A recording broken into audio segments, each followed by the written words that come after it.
Hello everyone and welcome back to another episode of Stars and Beneath Tutorial series. I'm your host 2005 Guy Road 2. Okay, so the next one up is to do some mining in space, but we're going to do that in the next episode. Also, with that part, I'm actually tripping myself up in the upcoming video clip. Um, but the reason why we're throwing this one in first is because not only do we have to claim a Nova, but I also wanted to bring up upon the slight issue with claiming vehicles and how to prevent yourself from having lots of migraines and other issues resulting with doing it the wrong way. So I wanted to show you guys the right way of claiming a quad and a rover and how to bring them into the world and possibly use them on other planets as well. Okay, so the next one is to create to acquire 5 uranium ore and 5 copper. Now, what it means with the 5 copper is 5 copper ingots. So again, the player guidance needs to be modified ever so slightly, and then we can say it's right. So when it comes to the copper, you basically go into space. We'll be doing that shortly anyway.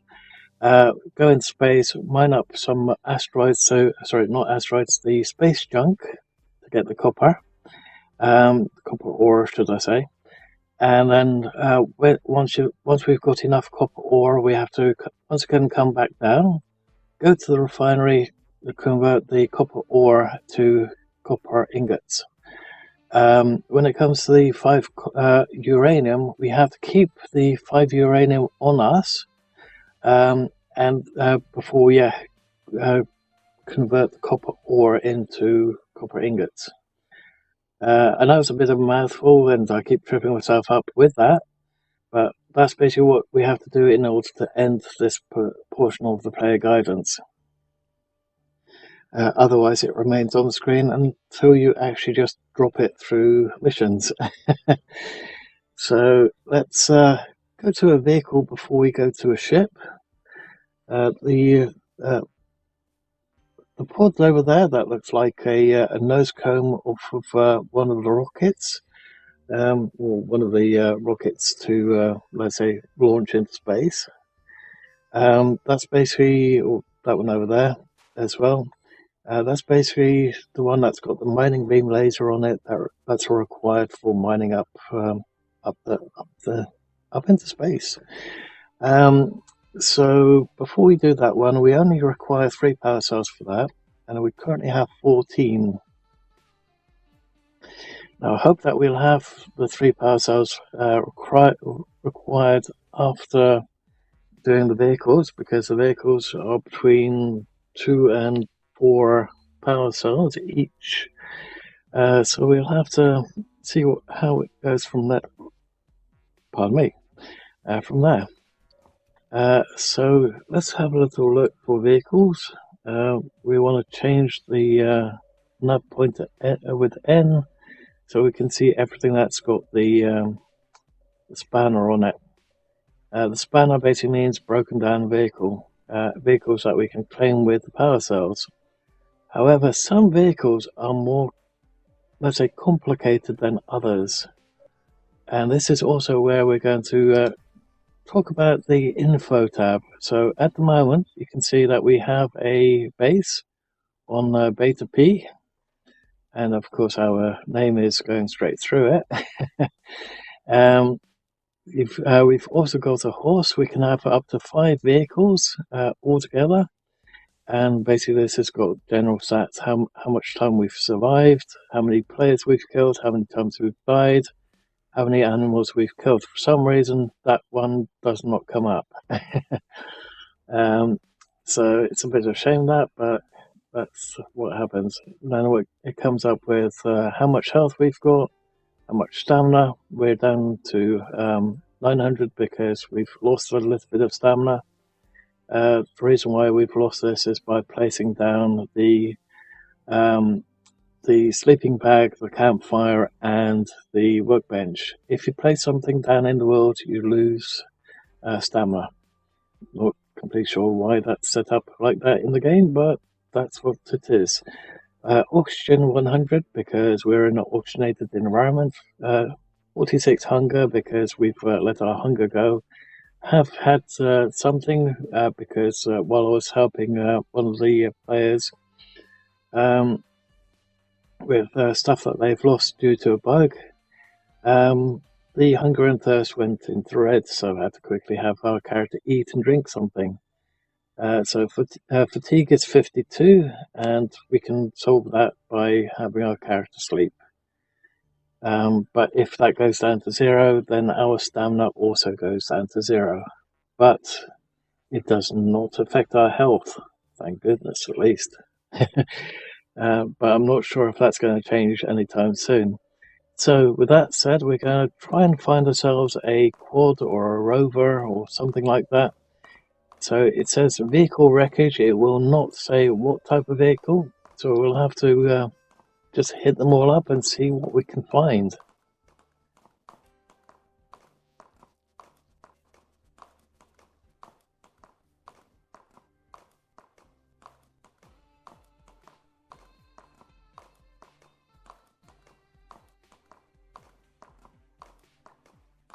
Oops, there's a bear there, or a boar.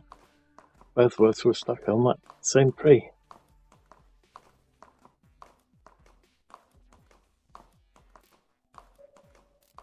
Somebody got killed by a mech. I could swear that there was one close by, but maybe not. Okay, so there's a wreck over there, 156, 800. Let's try that wreckage over there then.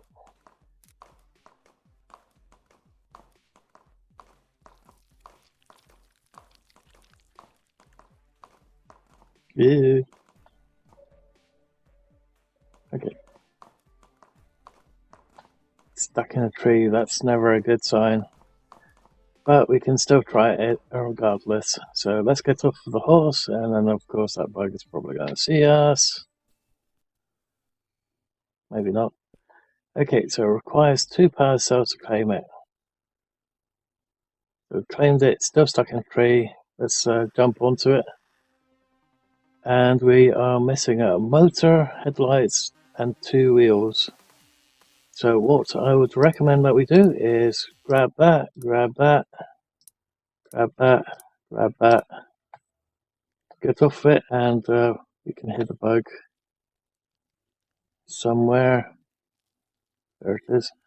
Okay, so what we want to do is we want to go to info and we want to hit that and sell the vehicle.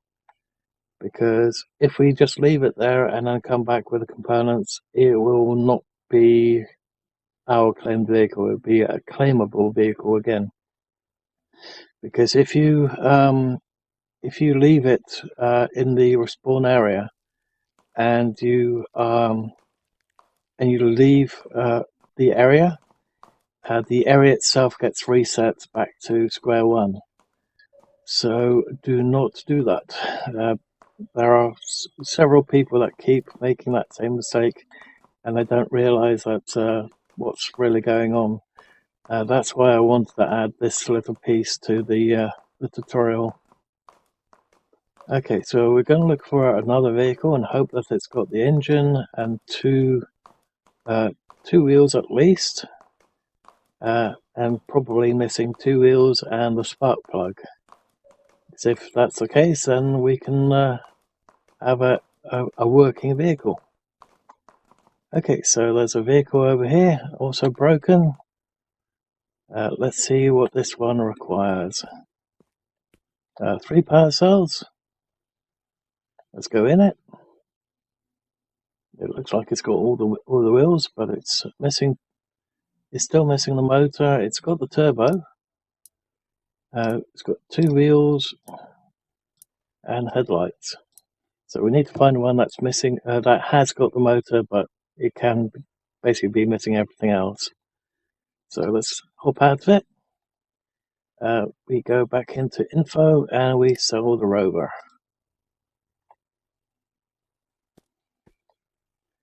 Okay, let's see if we can find another one.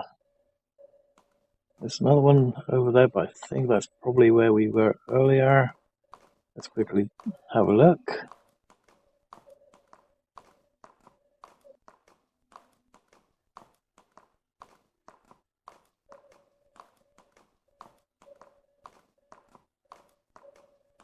$400 out. Maybe it was something else. It's strange that it's got an outline on it. That's why I thought maybe it was one that we were at earlier, but could be wrong. Oh, I could be right. That is the one that we were at earlier. Okay. So there's another vehicle over there. And our horse is about to run out of stamina. Fraction has run out of stamina. 219 meters. Okay.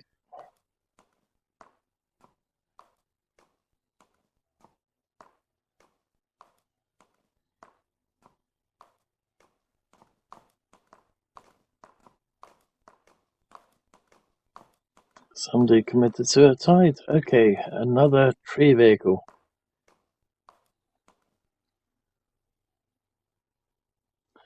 Okay, let's see what this one requires. 3 power cells.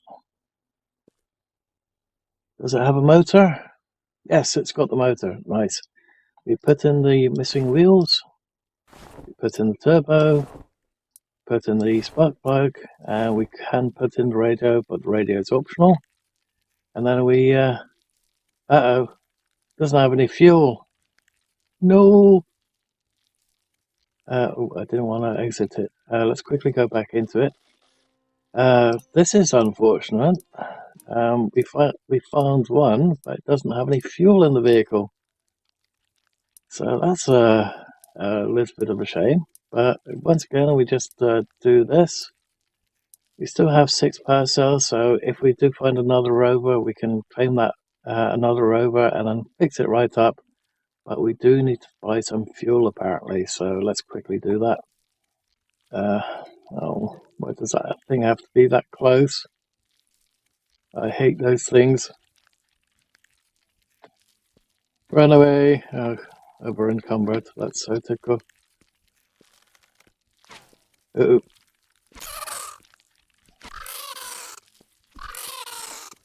I really hate those bugs. It's nice that they've got yeast on them and stuff like that, which is needed to make the Christmas cake, but my god, do I hate those bugs. They give me the creeps. Okay, so let's sell that rover and quickly go to town, sell in some wheels and buy some fuel. So we're going to go to info, sell the rover. I don't know why it's constantly going down the list because it's not supposed to do that. And let's find out where the town is. So, there we go. Clayton is over there, so let's head to Clayton.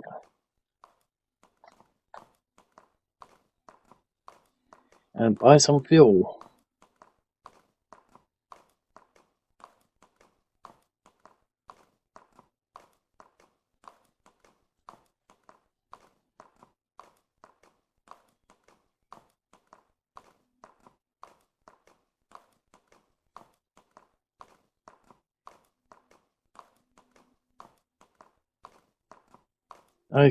You can also make your own fuel, but you require a couple other materials and a couple devices, and they can be a little bit expensive to make at the start of the game. So I'd recommend just buying the fuel outright. You can do it at the gas station, or you can do it over here. But seeing that we don't have enough money to currently just buy it outright, we're just going to have to sell in some vehicle parts first. So we want to sell that one, sell that one, sell that one, sell that one, sell that, sell the radio. There we go. That's all we can really sell and give us enough credits to buy some fuel. So we've got one now, how many can we actually put? We probably don't really need that many, but we could do a second one. We've got enough credits for it, or we can keep those credits for something else later. We can even buy a vehicle outright now. So if you basically just sell in the parts, you can just buy a new vehicle. Might have to check those bits later. But yeah, we can, let's say you want to buy a Rover and a quad, we can do that too. We just sell in the additional parts. We buy one more fuel just to be on the safe side, and then we buy one buggy and we buy a Rover, but we're out of funds for it. How much are we short? We are only a little tiny fractions short, so let's do some looting and then we can buy a Rover as well. Okay, that's not lootable. Okay, so I shall see you guys once we've got enough loot that we've traded in, and we can buy the Rover.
Okay, and there we go. So we've now got a quad and a Rover, and we've got a fuel for both of those.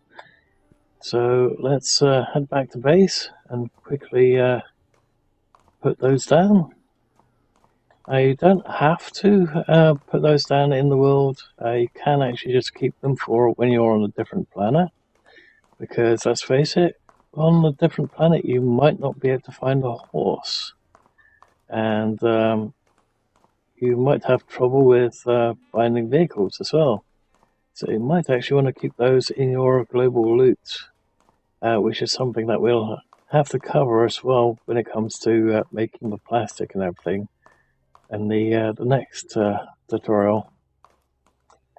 Okay, so we have our vehicles, at least these two. It's not part of the player guidance, but it's definitely something I highly recommended to add. So we have that one, and we have that one, and for some reason it's saying that we've maxed out even though we only have the two. So I'm just going to quickly send this off to the programmer, and hopefully, I think all we have to do is just do a relog in order to fix this problem, but it is one of those issues that does come up from time to time, and I've just found out how it happens. Okay, so let's do a relog and see if that solves our little issue with placement.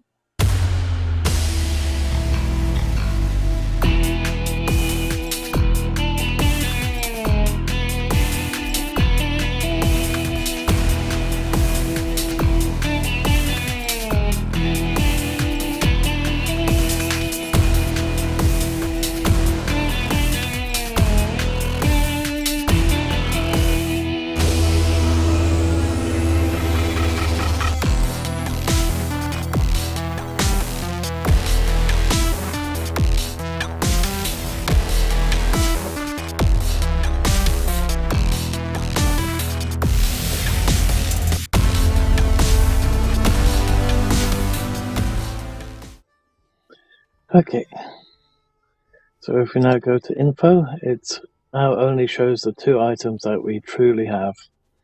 Okay, so now we should be able to place the rover.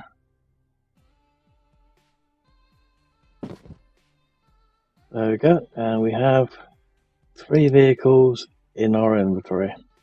Okay, so let's go for our 4th one, which is a ship. But seeing that our character is thirsty and hungry, let's quickly sort that out too.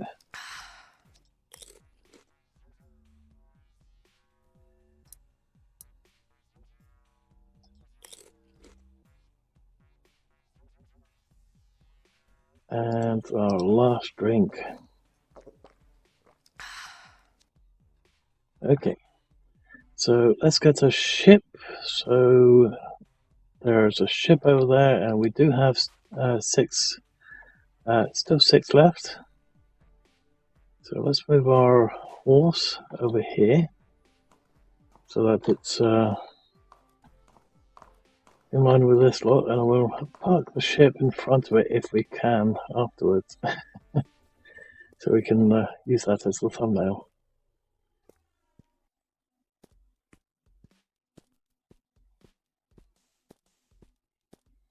And then we'll do the whole mining in space in the next tutorial. I just wanted to make sure that we had the one for the rovers and the other vehicles first, even though the ship itself is the primarily the one that's supposed to be in this one. Okay, again with the ship, once you've claimed it, please move it first, because if you leave it here and you walk off, it will once again become a claimable ship, and it won't be your ship. Or to be more precise, your ship will be buried underneath a claimable ship. Okay, so let's take off and hit T so we can see the 3rd person view. Oh, I didn't give it enough. Vehicle is Okay, operational. All systems. so we need to go forward a little bit, and then we need to look for a green landing area, preferably something close by. Okay, there we go. I was about to say, if there is no landing zone, you can actually land the ship, but it's a bit janky if you do it that way. Okay, so let's go back to the 1st person view and F so that we can go out of the ship. And then we can let's go to 3rd person view again. Okay, so let's move these ones, and then I'll quickly make a snapshot for the screenshot. And hope that you've liked this little part of the tutorial, and hope to see you guys in the next one.